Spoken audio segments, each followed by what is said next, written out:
অসুস্থতার কারণে তারাবি যদি 20 রাকাত না পড়তে পারি তাহলে কত রাকাত পড়া উচিত? রোজা রেখে ঠোঁটে পেট্রোলিয়াম জেলি ব্যবহার করা যাবে কিনা? রোজা রেখে নাক বা কানে ড্রপ ব্যবহার করা যাবে কিনা? আমাদের মসজিদে খুব দ্রুত তারাবি পড়ে, তাই বাসায় পড়লে কি সমস্যা হবে? তারাবিতে আমরা যে দোয়া পড়ি এবং মুনাজাতে যে দোয়া করি এটা সুন্নাহ সম্মত কিনা? রোজা অবস্থায় স্ত্রীর কতটুকু কাছাকাছি যাওয়া যাবে? ইফতার ও সাহরির নিয়ত সম্পর্কে কিছু বলবেন? মুখে আরবি উচ্চারণ করা কি জরুরি? সিয়ামরত মহিলার দিনের বেলা পিরিয়ড শুরু হলে দিনের বাকি অংশ না খেয়ে থাকতে হবে, খেলে কি গুনাহ হবে? তারাবি নামাজ একাকি পড়লে কেরাত উচ্চস্বরে পড়বো নাকি মনে মনে পড়বো? রোজা থাকা অবস্থায় হাতের বা পায়ের নখ কাটা যাবে কিনা? কেউ যদি ফরজ সালাত আদায় না করে রোজা রাখে, তার রোজা রাখার যৌক্তিকতা কতটুকু? আমি গর্ভবতী, আমার বমি হয়, মাথা ঘুরে, তাহলে আমার রোজার বিধান কি? সুন্নাত সালাত অবস্থায় ফরজ সালাত শুরু হলে কি করব? আর বিলম্ব না করে চলুন তাহলে আপনাদের যে সমস্ত প্রশ্নগুলো আমাদের কাছে চলে এসেছে সেগুলোর উত্তর দিতে আমরা শুরু করি। পিয়াস এমডি রাইসুল রেজা জানতে চেয়েছেন, সিয়ামরত মহিলার দিনের বেলা পিরিয়ড শুরু হলে দিনের বাকি অংশ না খেয়ে থাকতে হবে, খেলে কি গুনাহ হবে? না খেয়ে থাকা উচিত, বাকি অংশ তার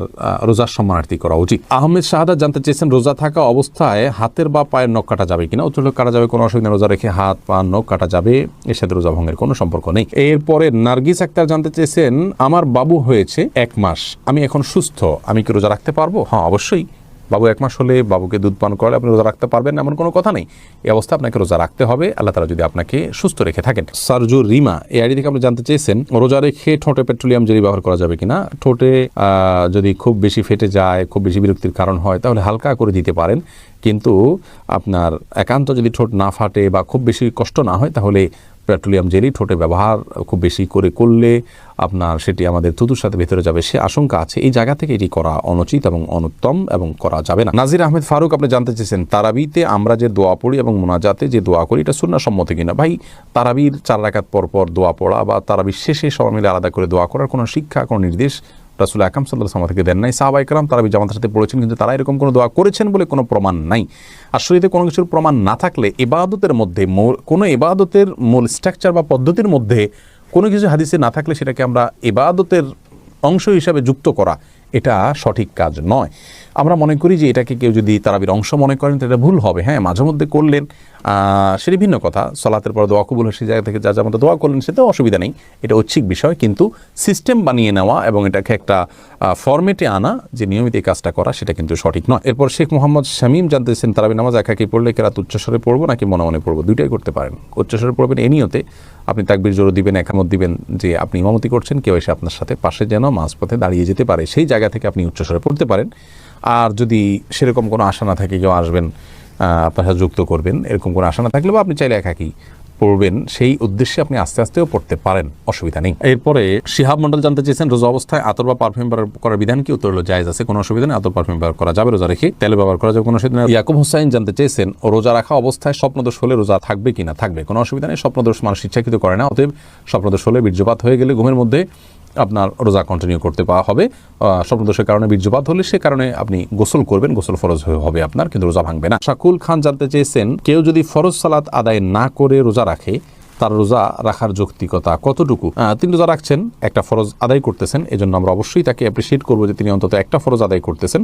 কিন্তু রোজা নামাজ না পড়ে রোজা রাখার মানে হলো যে তিনি লুঙ্গি না পরে আপনার গেঞ্জি পরার জন্য অস্থির হয়ে উঠেছেন। ব্যাপারটা এরকম হয়ে যাবে, গেঞ্জি পরাও দরকার কিন্তু লুঙ্গি পরার তার চেয়ে বেশি দরকার। অতএব নামাজটাকে সবচেয়ে বেশি গুরুত্বের সাথে দিতে হবে, তারপর তিনি রোজার জন্য চেষ্টা করতে হবে।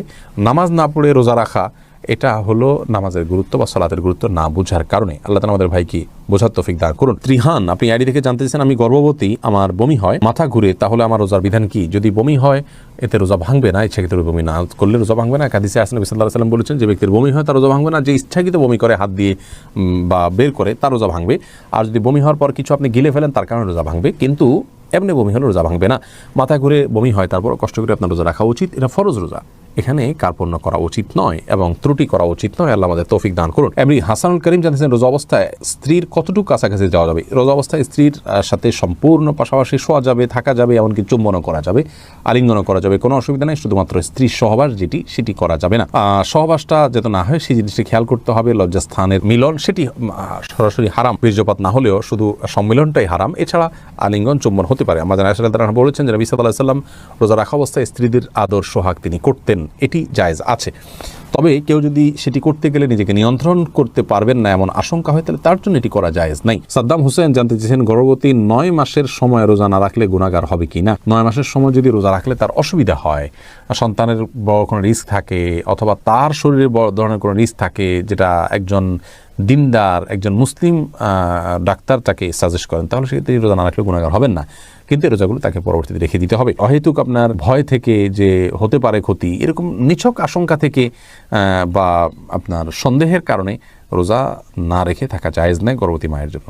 রাখলে যদি নিশ্চিত ক্ষতি হবে বা প্রবল সম্ভাবনা থাকে, সেক্ষেত্রে তিনি রোজা না রাখতে পারেন। আশরাফুদ্দিন জানতে চেয়েছেন, আমাদের মসজিদে খুব দ্রুত তারাবি পড়ে, তাই বাসায় পড়লে কি সমস্যা হবে? আপনার যদি এত দ্রুত তারাবি পড়ে যে নামাজ হয় কিনা টেনে সন্দেহ হয়, মানে রোকনগুলাই ঠিক মতো করে না, দাঁড়ায়া একটু অপেক্ষা করে, এটা করে না, রুকুতে আপনার যতটুকু না অপেক্ষা করে না ততটুকু করে না, এত দ্রুত যদি করে অনেক সময় রুকু থেকে উঠে সাথে সাথে চলে যায়, একটু 1 সেকেন্ড অপেক্ষা করে না, এরকম করলে তো তার নামাজই হয় না। এরকম ব্যক্তির পিছনে না পড়ে বাসায় পড়া উত্তম। কিন্তু যদি একটু তেলাওয়াতটা তাড়াহুড়া করে, কিন্তু এত তাড়াহুড়া করে না যে নামাজ বিশুদ্ধ হয় না, তাহলে সেক্ষেত্রে আপনাকে জামাতের সাথে আদায় করাটাই উচিত হবে, উত্তম হবে।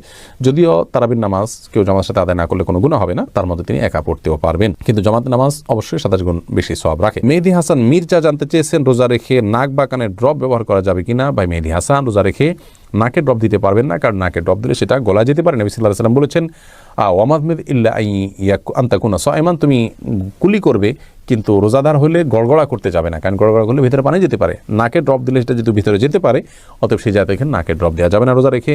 কিন্তু কানে ড্রপ দিতে পারেন, চোখে ড্রপ দিতে পারেন, যে চোখের সাথে আপনার আমাদের গলার সম্পর্ক নেই, কানে ড্রপ দিতে পারেন, সেটারও সরাসরি সম্পর্ক নেই।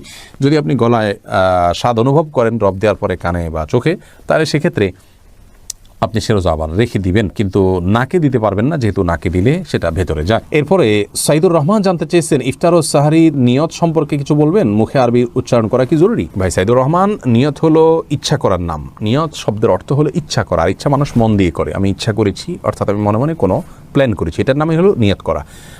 রোজার নিয়ত করতে হবে অন্যান্য সমস্ত আমলের মতো, ইন্নামাল আমালু বিন্নিয়াত, সমস্ত আমলে নিয়তের উপর নির্ভরশীল। নিয়ত না থাকলে কোনো আমলই গ্রহণযোগ্য হবে না। কিন্তু নিয়তের মানে এই না যে মুখে উচ্চারণ করতে হবে। শরীয়ত আমাদেরকে মুখে উচ্চারণ করে নিয়ত করার কোনো শিক্ষা দেয়নি, এবং রোজার জন্য আলাদা কোনো নিয়তের শিক্ষা আল্লাহ তাআলা দেননি। নামাজের ক্ষেত্রেও কোনো নিয়ত, রোজা মুখে নিয়ত করার কোনো শিক্ষা আল্লাহ তাআলা দেননি। অতএব আমরা মনে মনে আমি যে রোজা রাখছি এটাই আমার নিয়ত হিসেবে যথেষ্ট হবে। আপনি ভোর রাতে কেন খেতে উঠেছেন? রোজা রাখার জন্য উঠেছেন, এর মানে হলো আপনার রোজা রাখার ইচ্ছা আছে, বাস নিয়ত আছে। আলাদা করে সেটাকে মুখে উচ্চারণ করা আর কোনো নির্দেশ ইসলাম আমাদেরকে দেয়নি, কোনো প্রয়োজন নেই। এটাকে জরুরি মনে করলে একটা দোয়া বানিয়ে নিচ্ছি আমরা, নামায়তু নাসুমা গাদান ইত্যাদি, এরকম দোয়া বানিয়ে নিলে সেটি বরং বেদাতে পর্যবেসিত হতে পারে, যদি সেটাকে আমরা সুন্নাহ মনে করি বা রোজার জন্য গুরুত্বপূর্ণ বা জরুরি মনে করি। বাবুল হোসেন জানতে চেয়েছেন, সুন্নাত সালাত অবস্থায় ফরজ সালাত শুরু হলে কি করব? সুন্নাত নামাজ নিয়ত করেছেন, ফরজ শুরু হয়েছে, তাড়াতাড়ি করে সুন্নাত শেষ করে ফরজে যোগদান দিয়ে করবেন।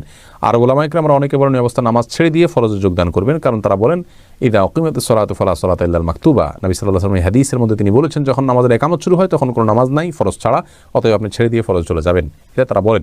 তো আমরা মনে করি আল্লাহ তাআলা বলেছেন, ওয়ালা তুবতিলু আমালাকুম, তোমরা তোমাদের আমল নষ্ট করে ফেলো না। আপনি নামাজ শুরু করেছেন, এখন নষ্ট করে ফেলবেন না, অতএব নামাজকে দ্রুত শেষ করে আপনি ফরজে যোগ দিবেন। আর নবী সাল্লাল্লাহু আলাইহি ওয়াসাল্লাম যে বলেছেন ইকামত শুরু হলে আর কোনো নামাজ নয়, তার মানে অন্য কোনো নামাজ শুরু করা যাবে না, আগে থেকে করে ফেললে এটা শেষ করে নেবেন, এটাই অধিকতর বিশুদ্ধ এবং যুক্তিযুক্ত বলে আমরা মনে করি। শিরিন, আপনি জানতে চেয়েছেন, অসুস্থতার কারণে তারাবি যদি 20 রাকাত না পড়তে পারি তাহলে কত রাকাত পড়া উচিত? তারাবি 20 রাকাত না পড়তে পারলে যতটুকু তৌফিক হলো ততটুকু পড়বেন। তারাবির রাকাত ফুলফিল না করলে যে কোনো গুনাহ হবে এমন না, ফরজ রোজার মতো। অসুস্থতার কারণে আপনি যদি 2-4 রাকাত 6 রাকাত কমও পড়েন কোনো অসুবিধা নেই। নাজমা বেগম জানতে চেয়েছেন, ইফতারের সময় আজানের উত্তর কিভাবে দিব? ইফতারের পাশাপাশি আপনি আজান খেতে আজানের উত্তর দিতে পারবেন, কোনো অসুবিধা নেই, দেওয়া উচিত। সাইদুর রহমান জুয়েল জানতে চেয়েছেন, মোবাইলে কোরআন শরীফের অ্যাপস ডাউনলোড করে তেলাওয়াত করলে কোনো গুনাহ হবে কিনা? না, কোনো গুনাহ হবে কেন, সওয়াব হবে, কোনো অসুবিধা নেই। এরপরে সেজান হোসেন আপনি লিখেছেন, নন মাহরাম কারো কমেন্টে রিপ্লাই করলে গুনাহ হবে কিনা? নন মাহরাম কারোর কমেন্টের রিপ্লাই যদি প্রয়োজন হয় তাহলে আপনি করতে পারেন, যদি প্রয়োজন না হয় তাহলে সেক্ষেত্রে যথাসম্ভব ফিতনার আশঙ্কা থাকলে সেক্ষেত্রে এটা থেকে আপনার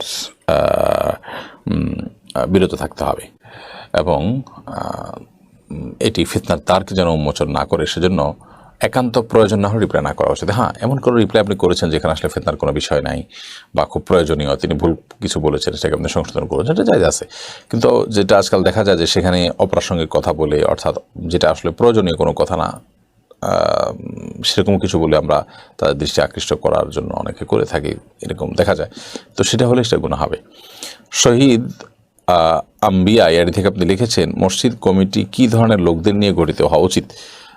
মসজিদ কমিটিতে সে সমস্ত লোকরা থাকা উচিত যে মানুষগুলোর মধ্যে আল্লাহর ভয় আছে, যারা আল্লাহ ছাড়া কাউকে ভয় করেন না, যারা ঈমান এনেছেন, 5 ওয়াক্ত নামাজ পড়েন এবং যাকাত দিয়ে থাকেন।